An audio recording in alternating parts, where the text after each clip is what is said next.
দুইটা বিষয় নয়, একটা মূলনীতি যে খাবার ছেড়ে দিচ্ছ মানে কি আল্লাহর ভয়ে তুমি হালালও ছেড়ে দিচ্ছ, তাহলে আল্লাহর ভয়ে হারামে কিভাবে তুমি লিপ্ত হতে পারো? যে আল্লাহর ভয়ে তুমি হালাল ছেড়ে দিলা, সে আল্লাহকে ভয় না করে হারাম কেমন করে ছাড়তে পারো? মানে হারামে কিভাবে লিপ্ত হতে পারো? বিষয়টা হচ্ছে এই, যে আল্লাহর ভয়ে আমি হালাল খাবার ছেড়ে দিলাম, সেই আল্লাহর ভয়ে কেন আমি হারাম ছাড়বো না? লজিকটা কি? এটা মেক সেন্স না? যে আল্লাহ পাকের ভয়ে আমি হালাল ছেড়ে দিলাম, হালাল খাবার ছেড়ে দিলাম, তাহলে কেন আমি আল্লাহর ভয়ে হারাম ছাড়বো না?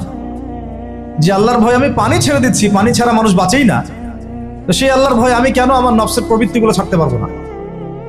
আমি হারামগুলো কেন ছাড়তে পারবো না? যে আল্লাহর ভয়ে আমি হালাল স্ত্রী ছেড়ে দিলাম, তো সেই আল্লাহকে কি আমি তখন ভয় করি না যখন আমি হারাম মেয়েদের সাথে সম্পর্ক করি? এই প্রশিক্ষণটা দেওয়ার জন্য রমাদান আমাদের মধ্যে আসে, যাতে আমরা তাকওয়া অবলম্বন করতে পারি। এটা কি? আল্লাহ ভীতিটা কি? এক কথায় আনতা আবুদুল্লাহ কাআন্নাকা তারা, তুমি এমন ভাবে আল্লাহর ইবাদত করবে যেন তুমি আল্লাহকে দেখতে পারছো। আল্লাহকে যদি আমরা দেখতে পারতাম, তাহলে আমরা কি এক ওয়াক্ত নামাজ কাজা করতাম বা করতে পারতাম? না পড়ে থাকতে পারতাম, যাকাত না দিয়ে থাকতে পারতাম, সুদ খাইতে পারতাম, জেনা করতে পারতাম, ঘুষ খাইতে পারতাম, জুলুম করতে পারতাম, মানুষকে এইভাবে ঠকাতে পারতাম, মাপে কম দিতে পারতাম, এইসব কবিরা গুনাহ করতে পারতাম আল্লাহ যদি সামনে থাকতেন? আল্লাহ পাক হাদিসের মধ্যে রাসূলের মাধ্যমে এটা জানাচ্ছেন, এমন ভাবে আল্লাহর ইবাদত করো যেন তুমি আল্লাহকে দেখছো। ওয়াইল্লাম তাকুন তারাহু ফাইন্নাহু ইয়ারা, তুমি যদি আল্লাহকে দেখতে না পারো, জেনে রাখবা আল্লাহ তোমাকে দেখছেন। এটা হলো ইহসান, এর সাথে তাকওয়া সম্পৃক্ত। মানুষের ভাষা, মানুষের রং, মানুষের বংশ, এগুলো আল্লাহ পাকের কাছে মর্যাদার মানদণ্ড নয়। ইল্লা তাকওয়া, শুধু তাকওয়াই।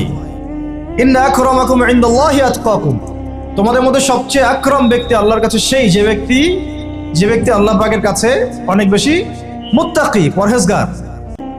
এবং এটা বাহ্যিকভাবে লেবাস, পোশাক, দাড়ি টুপি দিয়ে বোঝা যায় না, এটা থাকে আত-তাকওয়া হা হুনা, কলিজার মধ্যে থাকে।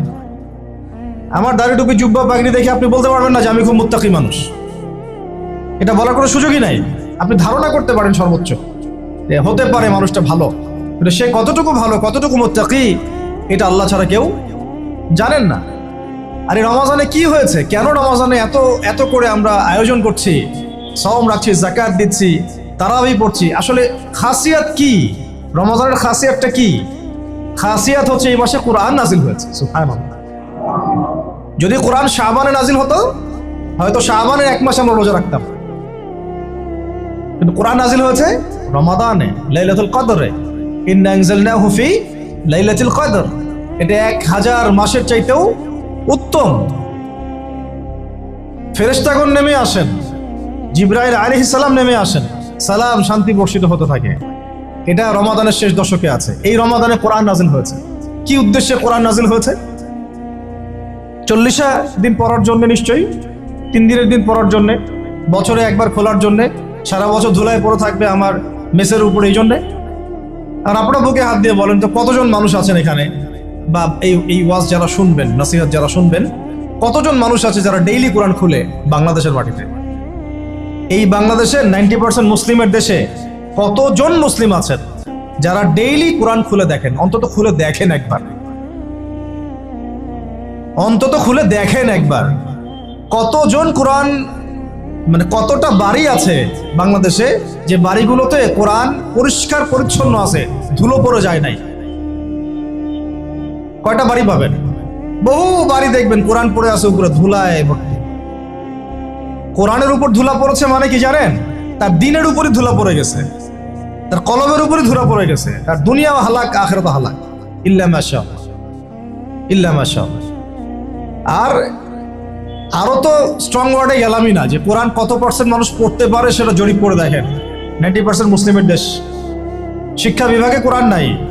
আপনারা 20 বছর পড়াশোনা করছেন, কোরআন আপনারা পড়েন নাই, আপনাদেরকে পড়ানো হয় নাই, ইভেন কোরআনের তাজবিদও শেখানো হয় নাই। কিসের শিক্ষা এটা? তাহলে শিক্ষা মানেটা কি আসলে? আমাকে বলো তো, শিক্ষা মানে কি? What is the definition of education? এডুকেশনের সংজ্ঞাটা কি আসলে? শিক্ষার সংজ্ঞাটা কি? শিক্ষার সংজ্ঞা যদি হয় একটা কৌশল শেখা, যেটা দিয়ে আমি রিজিক অর্জন করে খাবো, রুজি অর্জন করে খাবো, তাহলে এটাকে তো শিক্ষা বলা যাচ্ছে না। এটা হচ্ছে আপনার দক্ষতা। এটা কি আপনার দক্ষতা? তাহলে এটার নাম শিক্ষা দিচ্ছেন কেন?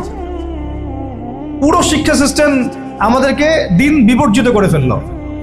না এখানে কোরআন আছে, না তাফসীর আছে, না আরবি ভাষা আছে, না আরবি ব্যাকরণ আছে, আর না সিরাত আছে, আর না হাদিস আছে, আর না আকীদা আছে, আর না উসুল আছে। কিছুই নাই, কিছুই নাই। আমাদের 90% মুসলিমের এই দেশে আমাদের এই যে 80% 70% ছেলেমেয়েরা জেনারেল লাইনে পড়াশোনা করছে, কিছুই শিখে নাই। এরপরেও তাদের মধ্যে ফিকির হয় না যে আমার এর বাইরেও মাদ্রাসায় যাওয়া দরকার, আলেমের কাছে বসা দরকার, বা বিভিন্ন কোর্স করা দরকার। সারা জীবন শিখতে পারলাম না, ওস্তাদদের কাছে গিয়ে শেখা দরকার। অনলাইনে হোক, অফলাইনে হোক, দার্সে হোক, তালিমে হোক, বা কোর্স ভিত্তিকভাবে হোক, শেখা দরকার। এই ফিকিরটুকু আমাদের মধ্যে আসতেছে না। আর ইলম ছাড়া আপনি কি করতে পারবেন? একটা বিষয় সম্পর্কে যদি আপনি নাই বা জানেন, সেটা প্রতিষ্ঠাই বা করবেন কিভাবে? যে বিষয়টা সম্পর্কে আপনার কোনো জ্ঞান নাই, সেটা কিভাবে আপনি প্রতিষ্ঠা করবেন? কিভাবে তার উপর আমল করবেন? কিভাবে সেই দাওয়াত মানুষকে দিবেন? আমি ধরেন একজন ডক্টর নই, কখনো মেডিকেল সায়েন্স পড়ি নাই, আমি কি চিকিৎসা করতে পারবো? আমি যদি একটা চেম্বার খুলে বসি, আপনি কি আমার কাছে আসবেন রুগী দেখাতে? Common sense. তা আমরা সবাই চাই আল্লাহর জমিন, আল্লাহর দিন কায়েম হোক, মানুষ ইসলামের ছায়াতলে আসুক, দাওয়াতের কাজ আমরা করি, আমরা সৎ কাজে আদেশ করি, অসৎ কাজে নিষেধ করি, সমস্ত জাহালাতগুলো সমাজ থেকে দূর হয়ে যাক। জাহালাত দিয়ে সমাজটা ভর্তি হয়ে গেছে, দুর্নীতি হচ্ছে, খুন খারাপি হচ্ছে, গুম হচ্ছে, ক্রসফায়ার হচ্ছে, শিশুকে পর্যন্ত করা হচ্ছে, সমকামিতা ছড়ানো হচ্ছে, আল্লাহর জমিনে আল্লাহকে গালি দেওয়া হচ্ছে, আল্লাহর জমিনে তার রাসূলকে গালি দেওয়া হচ্ছে। জাহালাতগুলো লিস্ট করলে তো কিয়ামত নেমে আসবে আমাদের উপরে। জাহালাতগুলো লিস্ট করলে, আর যদি একটা একটা করে ধরে আল্লাহ পাক শাস্তি দেওয়া শুরু করেন, তাহলে কিয়ামত নেমে আসবে আজকে বাংলাদেশের মাটিতে। এগুলো দূর করতে হলে তো আমাকে জানতে হবে কোনটা জাহালাত, এর সমাধান কি। এর সমাধানগুলো বের করার জন্য আমাদের পথ পদ্ধতি কি হওয়া উচিত, পদক্ষেপ কি হওয়া উচিত, এই ফিকিরটা আমাদের মধ্যে আসা উচিত। আমরা যদি এখন পর্যন্ত এই বিষয়গুলো মূল্যায়ন করতে ব্যর্থ হই, আজকে থেকে আগামী 20 বছর পরে আপনি, আমরা বিছানায় শুয়ে শুয়ে মৃত্যুর অপেক্ষা করতে থাকবো আর পস্তাইতে থাকবো, কাশ যদি যুবক বয়সে এই বুঝটা আমার মধ্যে আসতো, আর আমি বুঝতাম, আর দিনের জন্য কিছু করতে পারতাম। এতটুকু আজকের জন্য যথেষ্ট। আমরা ফিকির করি আমাদের জীবনের উদ্দেশ্য কি, লক্ষ্য কি, কেন দুনিয়াতে আসছি, কোথায় যাব, যাওয়ার পরে আমার কি হবে। যদি আমি দুনিয়া এবং আখিরাতে সফল হতে চাই, তাহলে ইসলাম ছাড়া অন্য কোনো রাস্তা নাই। যদি তাই হয়, তাহলে ইসলাম সম্পর্কে আমি জানি কতটুকু, আমার জ্ঞান কতটুকু আছে। জ্ঞান নাই, আমি শিখতে পারি নাই, স্কুল শিখাই নাই, কলেজ শিখাই নাই, আমার কি এই অজুহাতগুলো আল্লাহর সামনে চলবে কি চলবে না? টিকবে না। উত্তর কি? টিকবে না। যদি না টিকে, তাহলে আমাকে যে আল্লাহ পাক এখন শোনার তৌফিক দিলেন, এখন জানার তৌফিক দিলেন, এখন থেকে আমার পরিকল্পনা কি হওয়া উচিত, আমি কি করতে চাই, আমার পরিকল্পনা কি, আমার লক্ষ্য কি, আমার উদ্দেশ্য কি। দুনিয়া কি আমার লক্ষ্য না জরুরত? বাকিগুলো কি আমার লক্ষ্য না জরুরত, প্রয়োজন? এটাও আপনাকে বুঝতে হবে। এবং যদি আপনি বুঝে ফেলেন, হ্যাঁ, সত্য মিথ্যা চিনে ফেলেন, আপনার লক্ষ্য উদ্দেশ্য চিনে ফেলেন, তাহলে আপনি নিজেই ছুটে আসবেন, আলেমের দরবারে, ওস্তাদদের দরবারে। আপনি অস্থির হয়ে যাবেন কোথায় দিন পাওয়া যায়, কোথায় এলেম পাওয়া যায়, কোথায় কোরআন শেখা যায়, কোথায় সুন্নাহ শেখা যায়, কোথায় হাদিস শিখবো, কোথায় দিনের কাজ করব, কিভাবে করব, কাদের সাথে থাকবো। এই তাড়না আপনাকে হকের পথে নিয়ে আসবে ইনশাআল্লাহ। আর এই তাড়না যদি না থাকে, আর যদি আমরা হেলায় খেলায় সময় নষ্ট করতে থাকি, আর যদি মনে করি যে না, এই দায়িত্ব আমার না, অন্যরা করবে, আর যদি মনে করি যে না, সবাই হালাক হয়ে যাক, আমি তো ঠিক আছি, তাহলে জেনে রাখবেন আজকে থেকে 5-10 বছর 20 বছর পরে এমন আফসোস আমাদেরকে করতে হবে যে যখন আফসোস করে আর কোনো লাভ হবে না, বেশক কোনো লাভ হবে না। আর যদি ওই আফসোসেরও সুযোগ আল্লাহ না দিয়ে তার আগেই মৃত্যু দিয়ে দেন, তাহলে তো আর দুনিয়াতে দ্বিতীয়বার ফিরে আসারও কোনো সুযোগ নেই। অতএব যুবক ভাই, আপনাদেরকে মানে স্ট্রংলি বিষয়গুলো আমি নসিহত করছি, চেষ্টা করছি যে অনতি বিলম্বে রমজানের এই হক আদায়ের চেষ্টা করেন, কোরআনের কাছে আসার চেষ্টা করেন। রমাজান সেই মাস যেই মাসে কোরআন নাযিল হয়েছে।